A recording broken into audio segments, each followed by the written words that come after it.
Hi, everyone. Thank you so much for tuning into today's Author Talk series brought to you by the Library Speakers Consortium. The Library Speakers Consortium is a partnership of more than 450 library systems across the US, Canada, and New Zealand with the goal of making author talks more accessible to communities of all sizes. I'm Brandon Adler, your host and moderator in conversation with all of the acclaimed authors that you will hear from throughout our series. Today, I am thrilled to be here with Navajo Ranger and author Stanley Milford Jr. so that we can chat about his new memoir, The Paranormal Ranger, a Navajo investigator's search for the unexplained. I've got it here all tabbed. Lots of great questions for you for the next hour. So welcome, Stanley. Thank you for being here. Thank you for having me. Glad to be here. We are so excited to get started. I know everybody is. We have lots of great questions, but before we do that, I want to kind of give the standard housekeeping information. Keeps everything running smoothly. We have compiled some pre-submitted questions, so thank you for submitting those early, everyone. But you can also continue to submit questions during this event by clicking that questions button that's just below the live stream video. If you're already in full screen view, you might need to hit escape so that you can see those tabs. There are 3 tabs and one in the middle says questions. Keep in mind there are a lot of you tuning in today, so we'll get to as many questions as time allows. And don't worry if you have to leave early for any reason whatsoever, or we have some paranormal interruption, as Stanley was warning me about in the green room. There will be a link to the recording in about 24 hours, and it'll be sent to you via email. Now, to formally introduce our guest for today. Stanley Milford Jr. graduated from the United States Indian Police Academy at the Federal Law Enforcement Training Center in Artesia, New Mexico, and worked continuously as a sworn law enforcement officer for over 23 years. He served as the delegated chief Navajo Ranger for over 2 years through March of 2019. While with the Navajo Rangers, Stan oversaw a section called the Special Projects Unit, or SPU, whose responsibilities included the investigation of cases that did not fit within everyday parameters of law enforcement or criminal investigation, many of which involved reports of the paranormal or supernatural. After leaving the Navajo Rangers, Stan served as the senior investigator for the Navajo Nation's white-collar crime unit. Again, welcome. I can't say that enough. Thank you so much for being here. How are you this evening? I'm doing great. That's good. I know that you've had a busy time promoting this book, yeah? Oh, yeah. The book was released October 1st, and it's been a whirlwind even about a month prior to that release. So, yeah, it's great. It's great to meet with the audience and fans of the Paranormal Ranger, and so it's really exciting. Yeah, absolutely. So I guess to set us up then, can you please give us an introduction to the memoir, especially for those who maybe haven't read the book yet? What can we expect to learn about Stanley Milford Jr. And learn about paranormal in the Paranormal Ranger? Well, this book, John and I travel, and we continue to travel and conduct presentations.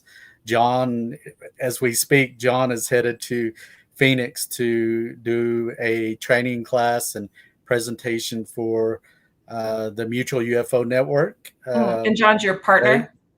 Yeah, John is the retired lieutenant who was my partner when we were working at a special projects. So, so we continue to travel, and but the book represents my career as a Navajo Ranger and how I came into investigating what people refer to as paranormal or supernatural.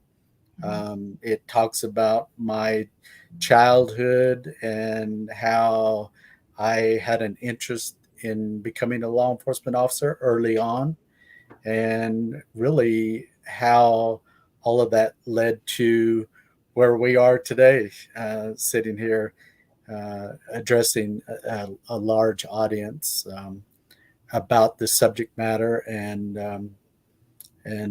also the book represents a view of Navajo culture and Native culture.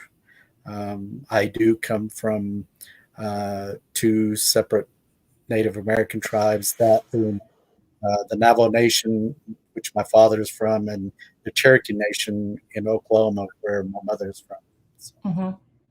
And you grew up in both on the reservation and in the Western world, right? well, I was born on the Navajo Reservation in a little town called Fort Defiance, which is um, in really one of the early uh, locations within Navajo culture that is most known. I was born there. My father was born there, and um, but my father had traveled to Oklahoma to get his teaching education in college out there.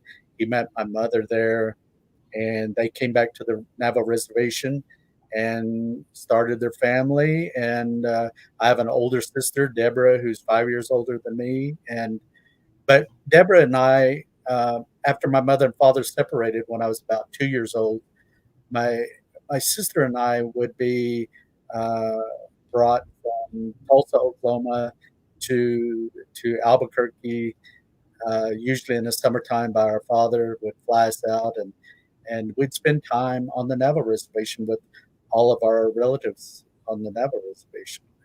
I still had great grandparents that were living there and alive at that time.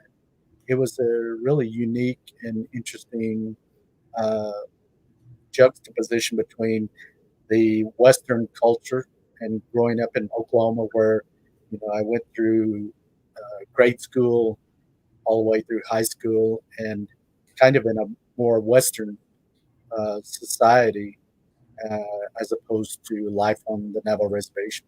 So, Hmm. yeah.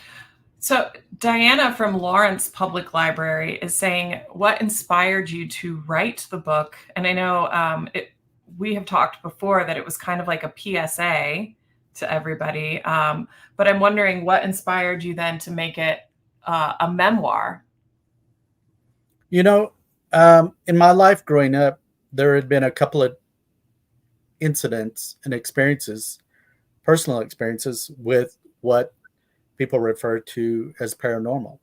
I experienced a haunting situation in my mother's home, uh, when I was in my latter teen years. And having experienced that, and later on in my college years, I went to college. My junior college years was in Lawrence, Kansas, and at Haskell Indian Junior College. And I would come home in the summertime uh, to work on the Navajo reservation, and I had a firsthand experience with what people refer to as a skinwalker, which is known to the Navajo culture, although many of the 570 something native tribes in the United States have a version of the shape shifting phenomenon that's referred to, as a skinwalker. But having these experiences firsthand, and then later on, when I was assigned to investigate these things as a Navajo Ranger, it was very these phenomena and seeing them firsthand and the investigations was very intriguing. And I began making my own personal notes on what I was seeing and experiencing and what others were conveying in these investigations. So the interest was there, and thank goodness I did take the time to begin writing and making notes on it. And so when the opportunity presented itself, I jumped on it.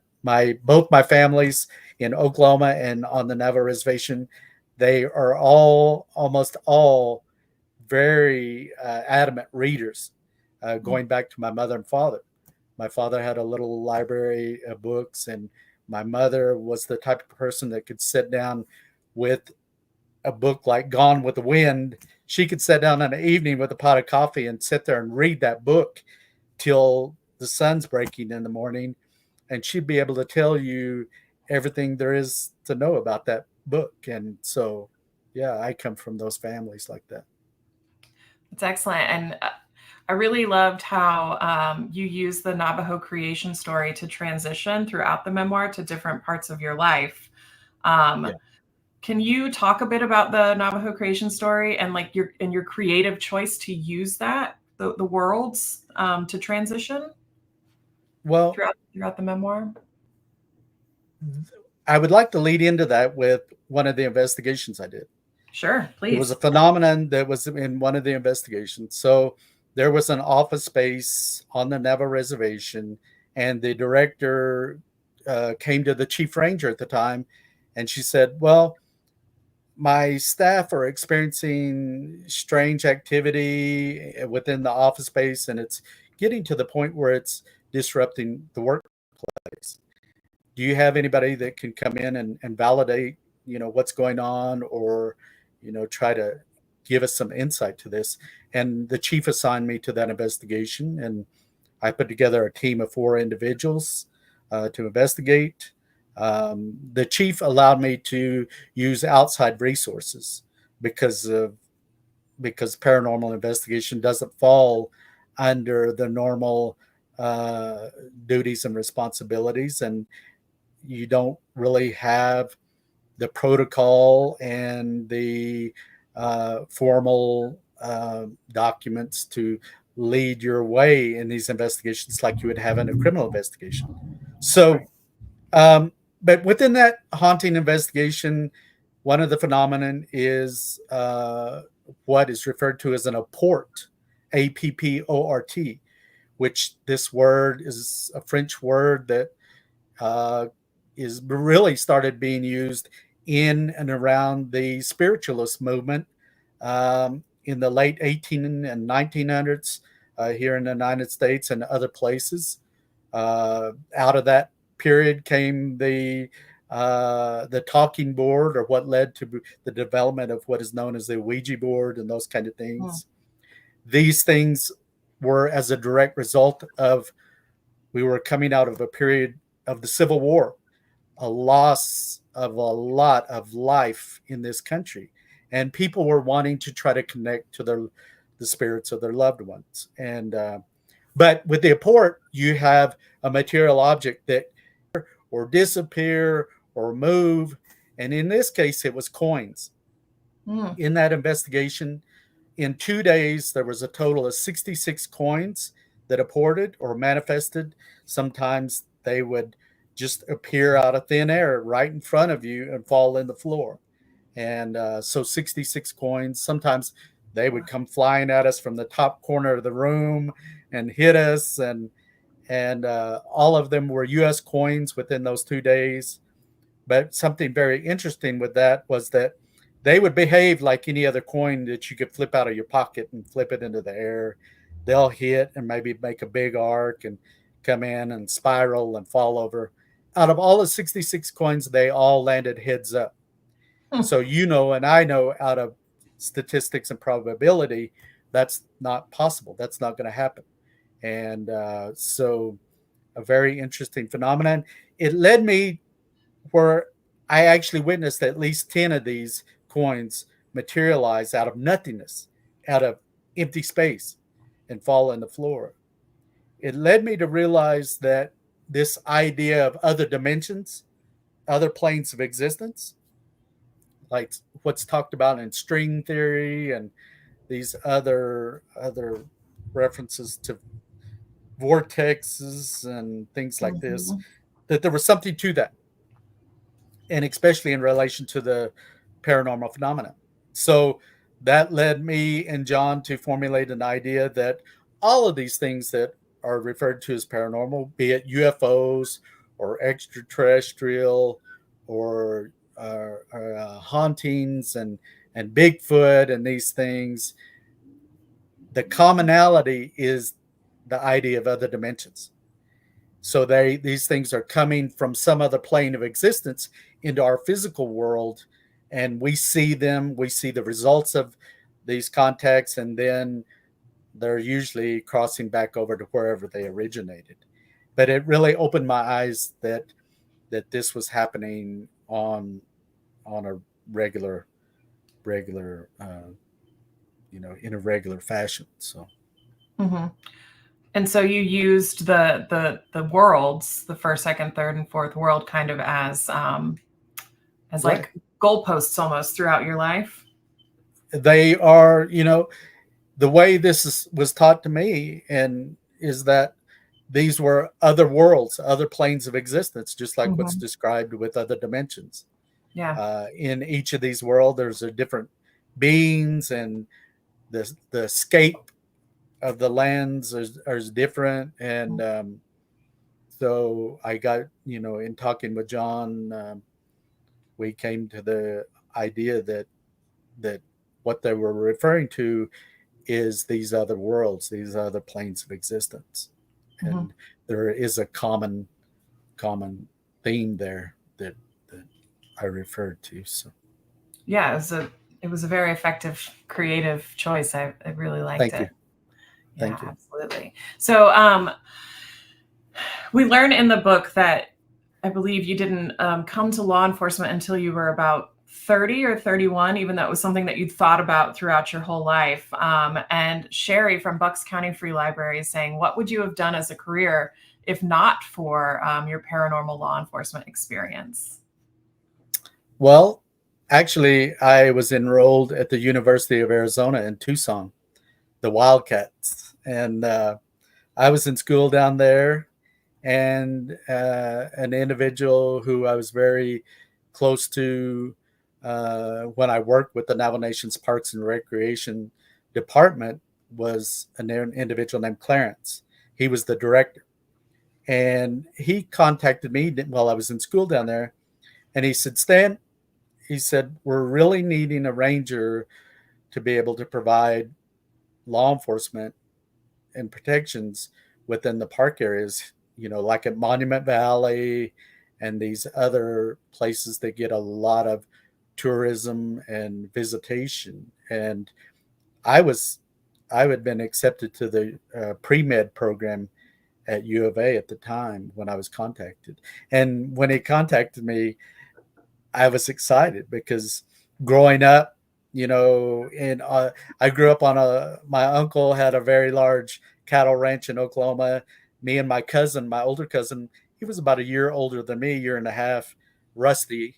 And me and Rusty would be racing around that several thousand acre ranch on motorcycles that he had, playing cops and robbers at like 9 and 10 years old. And so we had watched television shows, Dragnet, and most notably Starsky and Hutch was one of my favorite. And I think that particular show led to me wanting to explore being in law enforcement.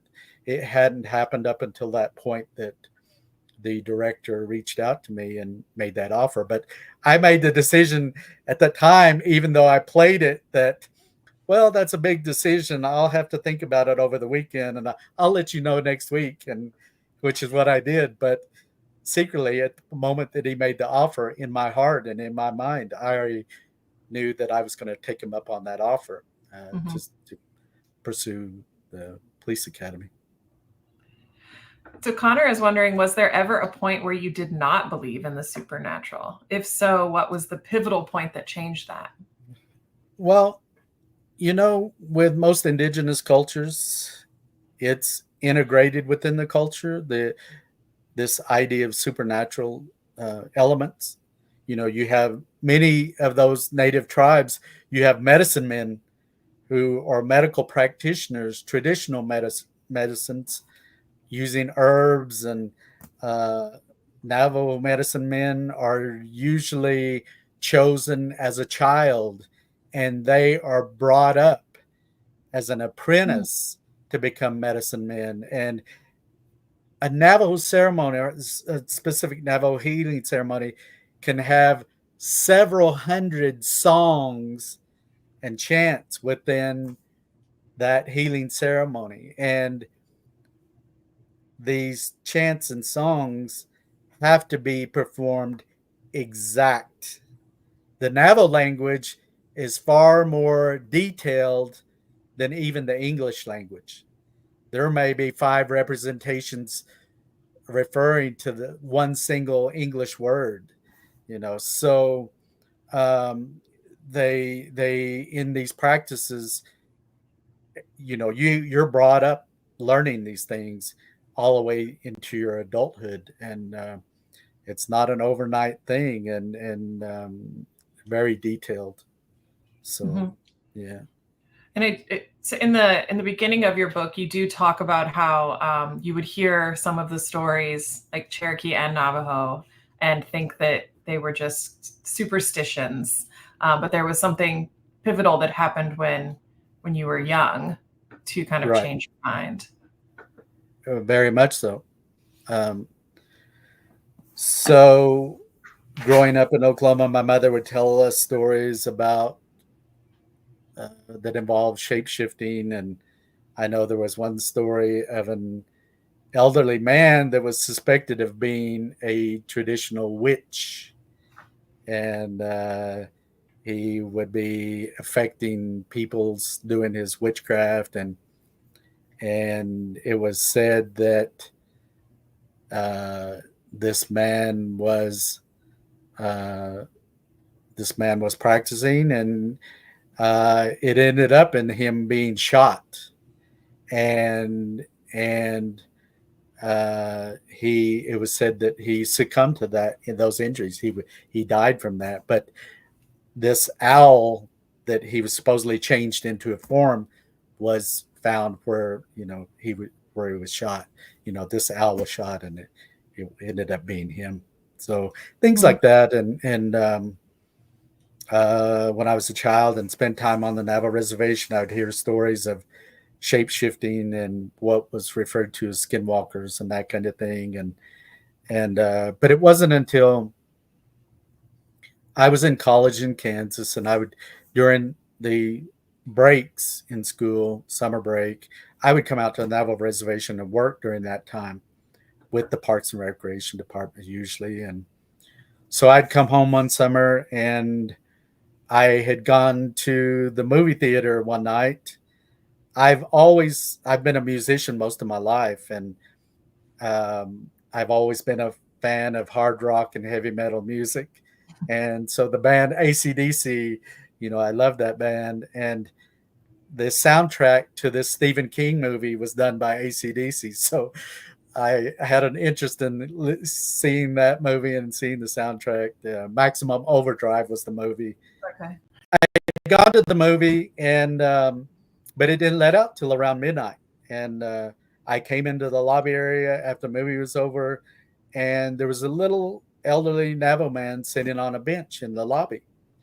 And him and I struck up a conversation, and he asked if I could give him a ride back to the town, which was the town that I lived. And I said, sure, I can give you a ride. And I did. Him and I got in the car, and we carried on small talk. A lot of the conversation, though, with the elders is done in the Navajo language, which I'm not fluent in Navajo. Um, Over the years working law enforcement, I did learn some Navajo. But anyway, I took him to where he wanted to be dropped off, and it was pitch black, on this long stretch of highway. And I let him out where he wanted to be let out, and I turned around and started back that long highway. And as I was driving out of the passenger side of the car, out, you know, along the inside of the right of way fence, I could see that there was something moving as I was driving. And so I kept glancing that way to try to see what this was. And whatever it was ended up jumping the right of way fence. And after it jumped the fence, it got closer and closer and closer to the vehicle until it was within a couple of feet of the passenger side of the car. And what I observed was something that was very similar in what we see today as a greyhound or one of these race dogs. It looked very similar into that, except it was much larger. The back of this thing probably rose up at least 4 feet off the ground, and it was running on all fours. It was all white from head to toe. Its head was much canine in its form. It had a long snout, and it had a mouthful of jagged teeth, I remember. And the most haunting part of it was its eyes. Its eyes were the color of the exit signs like you see in the movie theaters. That orange exit sign, its eyes were like that.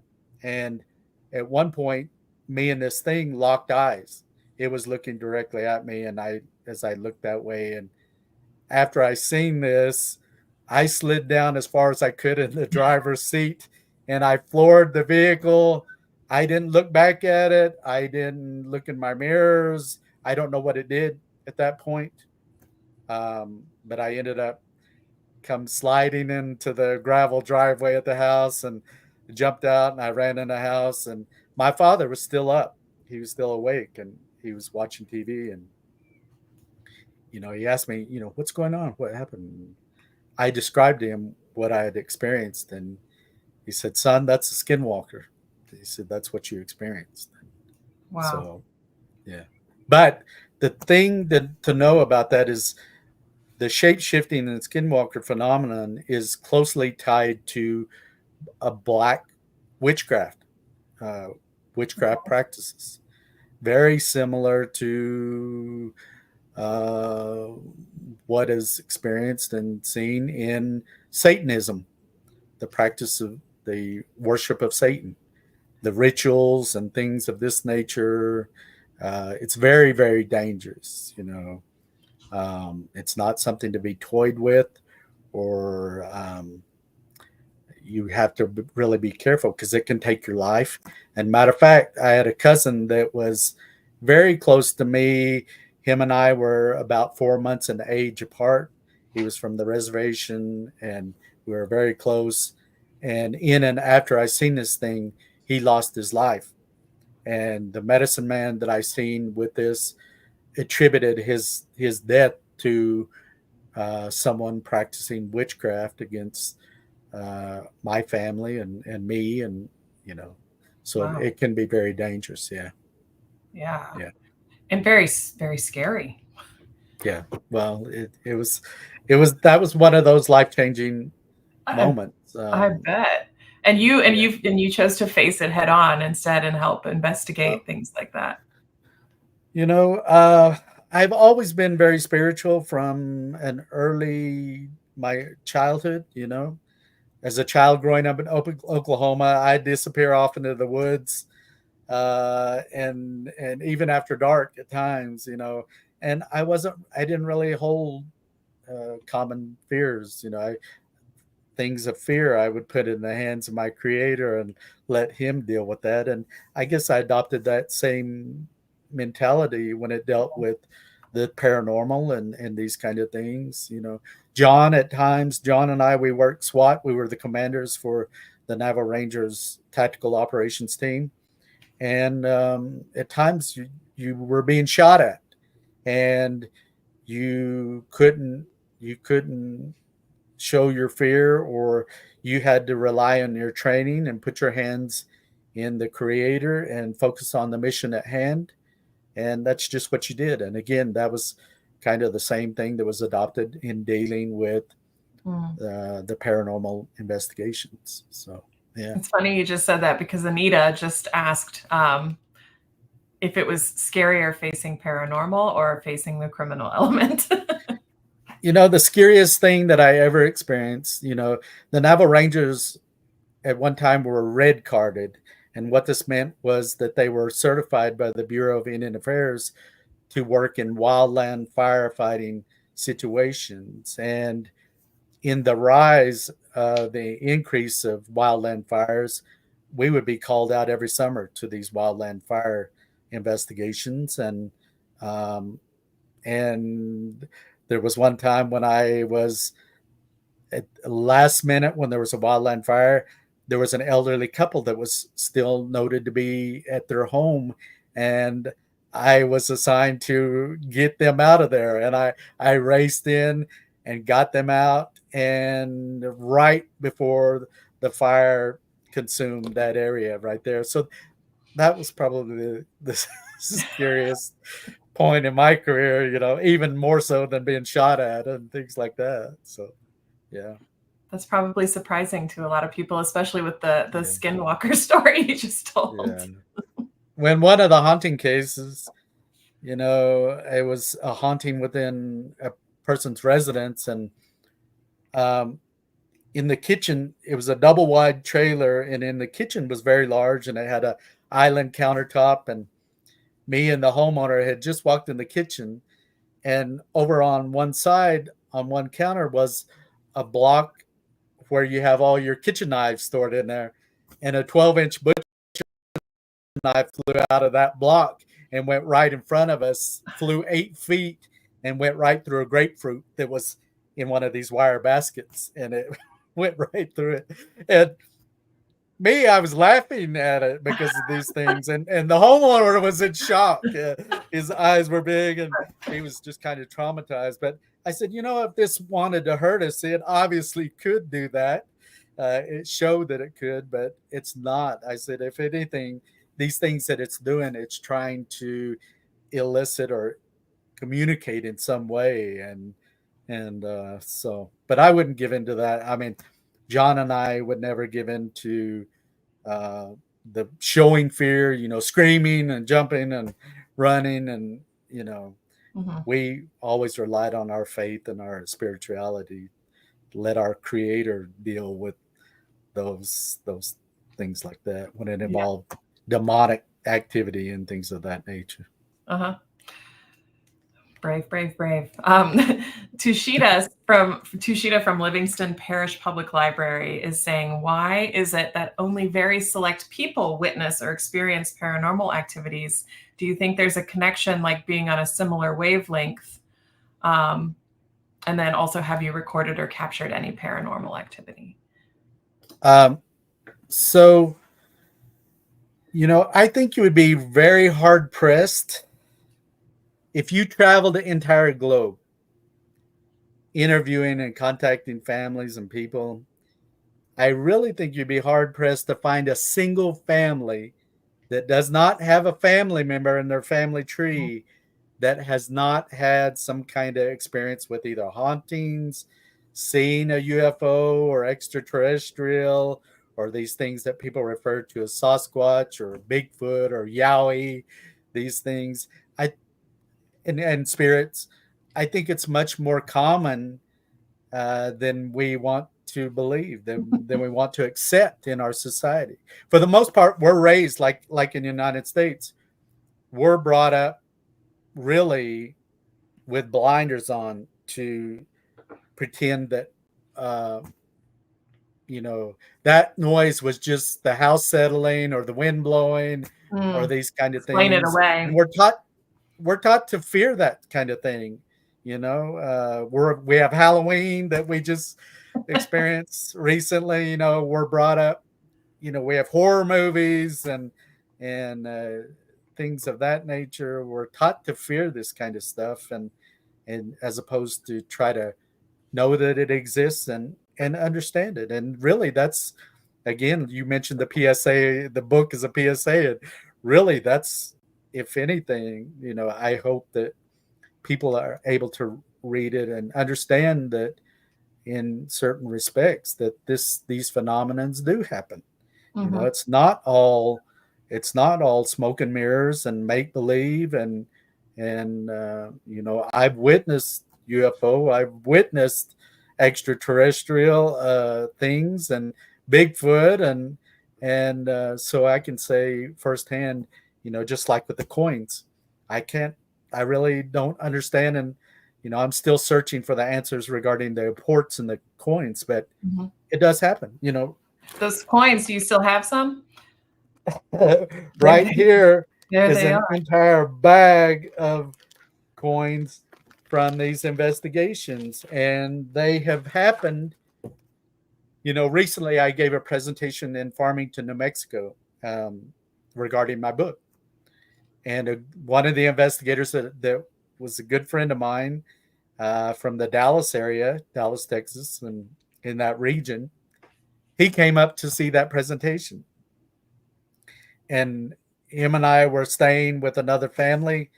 And while we were together, he was here for about 5 days.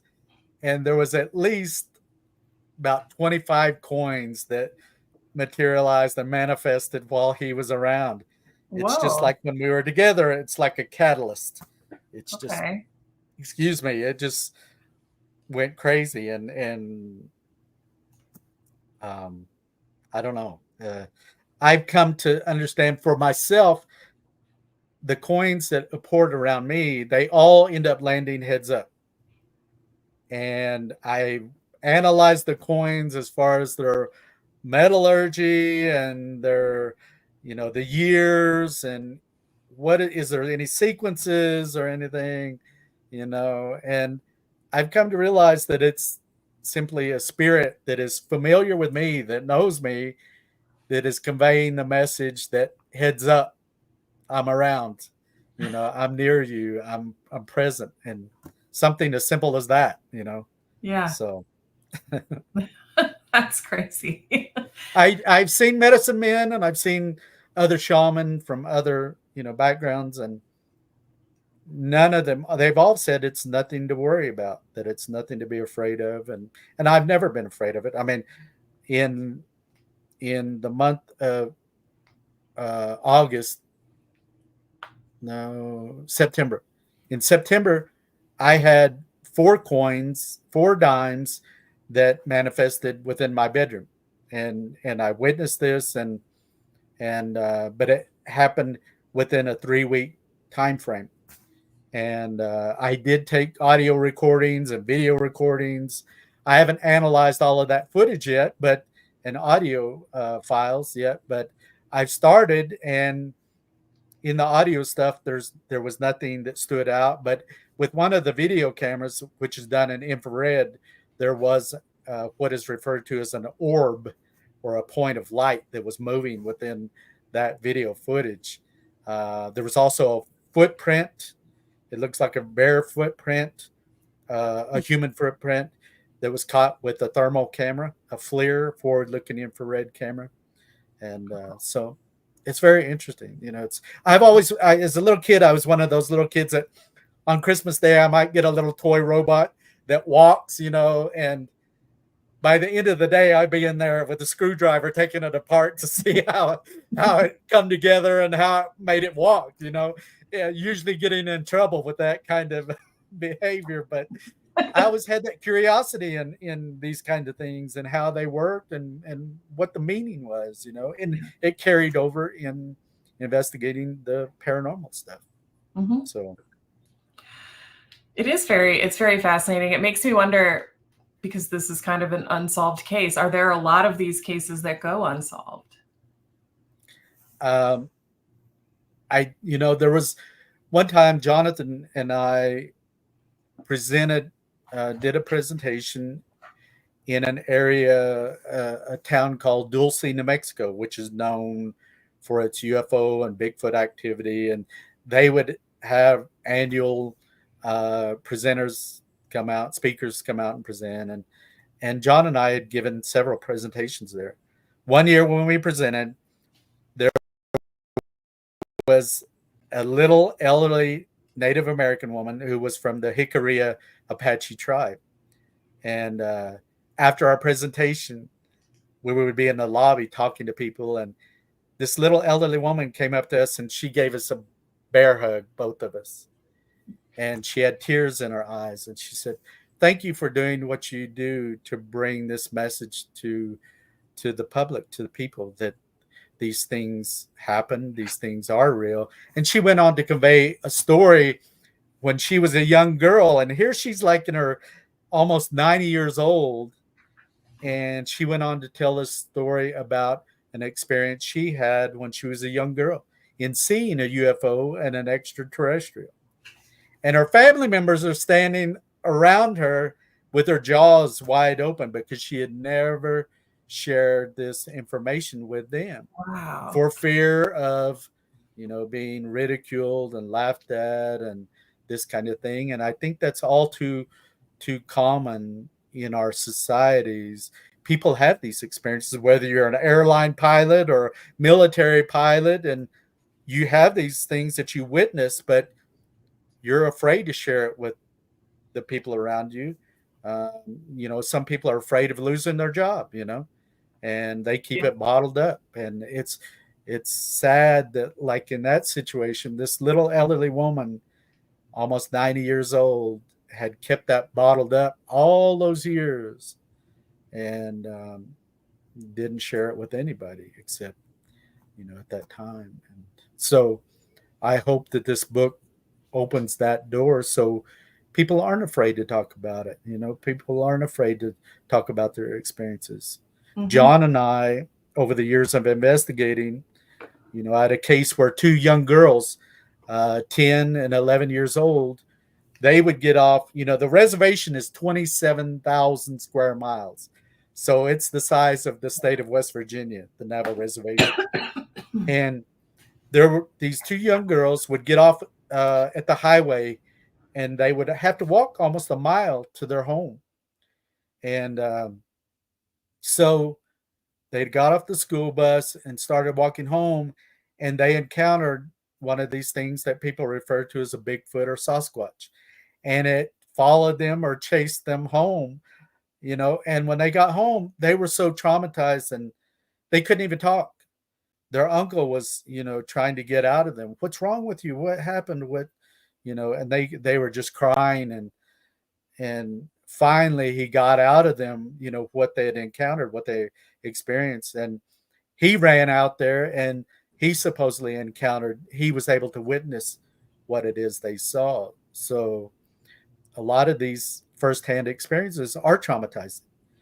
When my friend that came up recently to attend the Farmington, New Mexico library engagement that I did, we were staying with a person that lived there in Farmington, and she witnessed this phenomenon with the coins firsthand, and it shook her up. There was a certain level of, that she was traumatized or shocked by this. Mm-hmm. And so firsthand experiences with this stuff can really shake a person up. And for our chief at the time, how this came about investigating these things was there was an elderly grandmother that was living in an area that's referred to as sheep camp. It's in the summertime, the elders and families will herd their livestock up into the mountains where it's a lot cooler, it's a lot greener, you have a lot of water, plenty of clear running water from springs. And she had her sheep up there, and she had an experience where she said one of these things that people refer to as a Bigfoot stepped over into her sheep corral, picked up one of her sheep, and took off. And she contacted the department, the Rangers department, and she explained to them what had happened. There was two young Rangers that were assigned. Unfortunately, one of these young Rangers is a person I'd refer to as a comedian, because everything that he says and does is laughing and joking and constantly carrying on. But it's just his personality. He's not trying to offend people or anything. It's just who he is. But it did, I think, offend the grandmother. I think she heard them laughing or whatever when they were either back at the patrol unit or out at the scene where the sheep corral was. And she took it that he wasn't taking this serious. So she contacted the department and contacted the chief. And this elderly grandmother probably chewed chief out pretty good. And so he called a department-wide meeting, called all his rangers from all the districts in, and he said, whenever you get these cases that would fall under this umbrella of paranormal or supernatural, he said, you may not understand it. You may not have any experience with it. You may not believe in it. But he said, you will investigate it. and you will investigate it just as professionally as you will any other investigation. Because to these people that have these experiences, for the most part, they're traumatized and they're reaching out for help. And he said, and you've chosen a job in law enforcement. You were sworn, you took an oath to help people and to protect people. And he said, that's what you're going to do. That's the career you've chosen. That's what you're going to do. He said, if you don't want to do that, then you're going to have to find some other employment and some other career, because we're here to help people and we're going to do that. So, and he looked over at me and John. We were already part of the special projects. And he said, and you two are going to oversee and manage these cases. And we said, yes, sir. And it wasn't that we were raising our hand, oh, we want to be X-Files, Navajo X-Files, or, investigating these kind of things. That wasn't the case. We were assigned, and anytime we would receive an assignment from the chief, it was yes, sir. And we would give 110% toward that assignment. Mm-hmm. We did under special projects, like I said, we worked tactical operations. We were the SWAT commanders for our tactical team, and did dignitary protection. The first lady that ran for the Navajo president, we were assigned as her executive security, and we traveled throughout the reservation during the campaign season, and to make sure that she got through it safely. And I did security for Johnny Depp during the Lone Ranger filming, and I did security for the band Metallica one time, and which you probably love. I did. Yeah. I kept it professional, but inside I was jumping up and down with joy. And they did, in the end, ask me if I wanted an autograph and pictures, and I did, and which was wonderful. I mean, those experiences, I'll always have those. I was commissioned as a Utah State police officer one time, and provided security at the Winter Olympics up in Salt Lake City, Utah. And, a lot of experiences. Right out of the academy, I worked in what was known as the Four Corners Manhunt, where there was a Cortez police officer that was killed by some militia in the Four Corners region. And it triggered the largest manhunt in the Four Corners or Southwest region. Over 500 agencies were represented, and I was drawn in and given an opportunity to work tactical operations with one of the Navajo police's SRT teams, strategic reaction teams. And so I was crawling on my belly through the river bottoms, searching for these militia. And so, yeah, it was a great experience. I stood in places on the Navajo reservation, I think, that probably no other man had ever stood there before in my career. The beauty, the sunsets are breathtaking. Seeing the pictographs and the ruined sites, the Anasazi, is amazing. And it was really, I try to convey some of that in my book, those experiences and my love for the job. And it was magical. It's a once in a lifetime experience. Where was that? So Elena, sorry, I was trying to find the right question. Elena said you included some wonderful illustrations in your memoir of the creatures that you've seen. Yeah. And she's saying, do you have artistic training? Well, I've been drawing and doodling since I was ever since I could pick up a crayon. And matter of fact, I did Native American artwork growing up in junior high.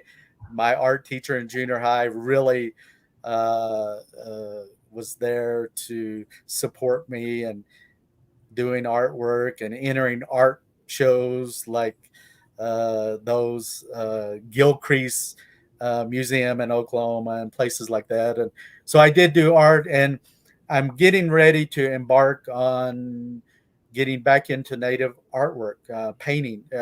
I do watercolor paintings primarily, and but in a ranger career was so demanding that really I had to sacrifice my Native American painting, because the way I paint, once I start something, I'll work on it, like let's say through the weekend, I work just maybe catching an hour of sleep here and there, but focusing on that artwork. And I do plan to get back into the artwork.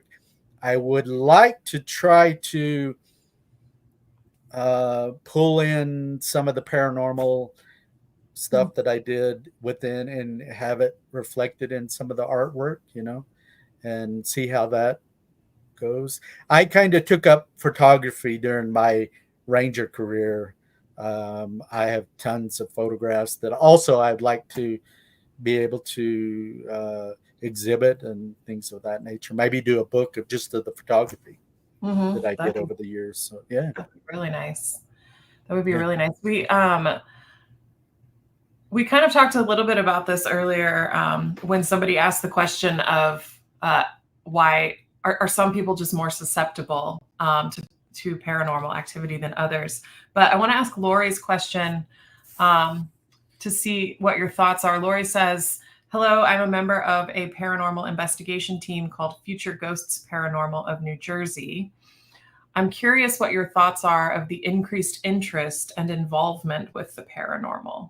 Do you think there's an increased interest, or do you think that just more people are talking about it? For myself, one thing, where John and I did all of these investigations of all of these different types of paranormal, be it hauntings, be it Bigfoot, be it UFOs. I don't know if it's where I work with this stuff quite regularly, that this sixth sense that I had in law enforcement, developing a sixth sense or innate, sense of things. You have people who are empaths and who are clairvoyant and have these kind of gifts and things from our creator.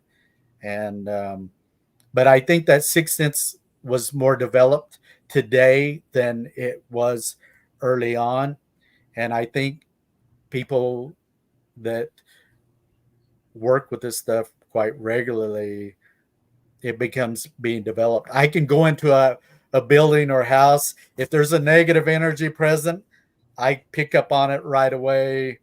If it's neutral, I can, I know that. Or if it's positive, again, I can experience that and detect that.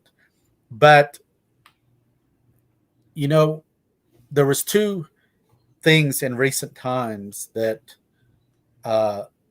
came into play, and that was the advent of the internet and the use of these so-called smartphones, where, with this device, you and I are communicating in real time to each other over a great distance. I have friends that live in Scotland, and we talk like this face to face. People can share their experiences and knowledge and photographs and video in real time over this vast network around our little planet.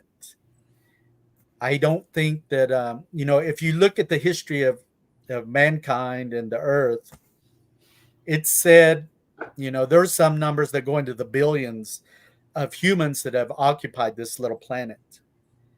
And if you stop to think about that, each one of us, it is said that we have a life force or electrical energy to our bodies and our minds. That's what runs the neurons in our brains and allows our motor skills and movement. And so there is an energy or life force that's there. And when we leave this, when our body leaves this plane or this experience here on Earth, that life, that energy goes somewhere else. And if you follow the teachings and philosophies of people like Einstein, that would say that energy does not like evaporate or disappear. Energy, electrical energy, can only change form from one form into another. And so no matter where we go, you don't have to be out here on the reservation and visit a ruin site. No matter where we go, there is ruins of other civilizations and other peoples that have lived on these grounds before we got here. We come along and we build our modern buildings and skyscrapers, and there have people that are already lived there, and so we have these encounters when we have contacted by a spirit that's from the other side, and but the main thing is, I would say, don't exhibit fear. Don't show these things fear. Trust your gut instinct. If your gut instinct is telling you to vacate that area or leave that area, then follow that, because that's our gut instinct or sixth sense is there to keep us safe. But don't show these things fear. Don't jump and scream. And a lot of times these things are trying to elicit that kind of behavior out of you, and trust in a higher power that will keep you safe. And so. And call an investigator if it doesn't go away. Right. Well, as when I investigated these things, it wasn't, I never said that I was a medicine man, which I'm not. I'm not a traditional. I do things to be able to practice to keep myself safe and to safeguard my home and my car and my being but John likes to tell people when they ask about smudging and cedaring and saging, and he always tells people, go back into your culture, where your ancestry, and find out what it is they were doing to protect themselves from these kind of things, and build upon that. Look at that first, research that, and understand that, because that's very powerful. You can make that connection. People that are just seeing what they learn on YouTube or whatever, maybe a native tribe, they're not making a solid connection with that. And if you're just going through the motions, a lot of times you're not going to have the results that you hope for in that. You really have to go back and learn yourself how to do these things.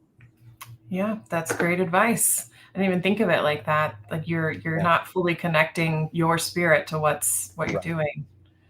Right. The intent is very, very critical in all of that.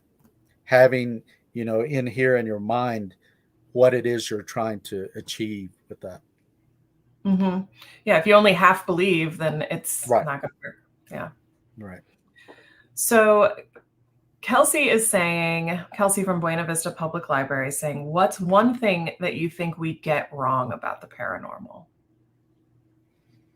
That, again, that it's much more common than what our governments are willing to disclose, or it's much more common than what we want to believe. But my older sister Deborah says that the paranormal is very normal, that mankind has inherited a paranormal world, a paranormal planet. And this stuff, a lot of these things was there long before we ever started walking on this planet. And it will probably be here long after we're no longer here on this planet. So yeah, that's true. It's quite common. Yeah.